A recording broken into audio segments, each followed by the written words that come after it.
Sam Levitt here as our coverage of the MLB winter meetings here in 2025 continues for 97.3 The Fan and the Padres radio network. And right now I'm very happy to be joined by MLB Network's Reynolds. Harold, I would imagine always a good time of year, the winter meetings, right? Yeah, no, it's always active. I mean, you hear it even in the background with us right now, people going through. It's a fun time of the year. Let's get your take on the Padres. Obviously 90 wins a year ago, 93 wins the year before. Came up a little bit short in the postseason last couple of years. Your view on the Padres heading into 2026? Well, they've been a powerhouse. You know, they've given the Dodgers a run, and I love their top of that order. But I wonder what they're going to do with the Rise. Are they going to bring him back, replace that move? I thought that was a big move they made to get him over there when they did. It kind of changed the offensive dynamic. But it was the health of the pitching staff that kind of kept them from moving forward. So we'll see. There's been a lot of speculation about Tatis getting traded. They've got such high payroll. So you look at, you're going to trade Manny, you're going to trade Bogarts, who are you going to get rid of the contract? That's why Tatis's name comes up, and even Jackson Merrill, because those are the logical ones that would be able to be moved if you were going to move salary. But I don't see AJ doing that. I think he's like, we're still here, we're going to keep battling, and we're going to continue to win. Well, to your point, this is a lineup that still has so much star power. It's a lineup that struggled at times in the postseason the last couple of years. From your perspective, from an offensive standpoint, what takes the Padres from a playoff contender to a team that can make a deep run? Well, they've been this close. You go back to even the Phillies series, you know, they're one pitching change in my mind away. You know, Bryce Harper homers on them, or they might have made a run away from that point.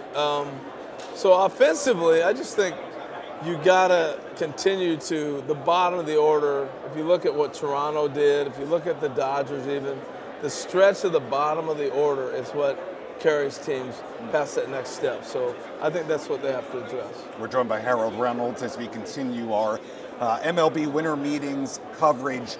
This is a team that needs starting pitching. There's no secret. Kind of the talk around the Padres this winter meetings is, how does A.J. Preller do that? Does he get creative? Does he move a guy like Cronenworth or even a Pivetta? Report out today that maybe the Padres are considering that. But one thing they're also maybe considering is a guy like a Mason Miller or an Adrian Morhone moving to the starting rotation. Your thoughts on moving that high leverage of a guy out of your bullpen, that high octane guy in your bullpen, and transitioning him into a starting role? It depends on what A.J. sees when they go to spring training. Do we need to shorten the game and keep it at a 7-inning game and our bullpen does the rest? That was kind of the recipe last year or 2 years ago. Or do you take a guy like Miller and stretch him out and say we're going to be more based on our starting pitching? Here's what I will say. The answer will come later than sooner. Because I don't think A.J. has to make a move in a winter meeting.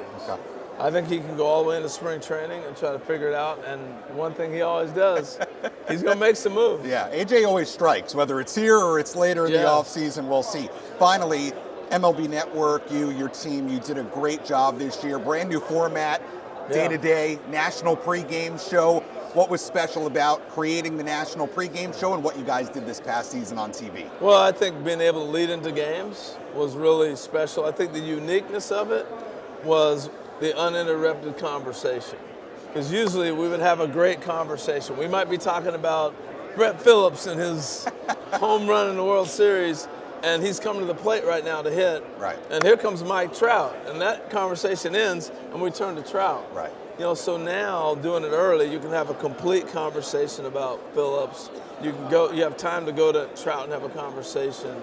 So I think that's uninterrupted has been a big advantage for us. Harold, appreciate the time. Thanks so much. Enjoy the rest of the winter meetings.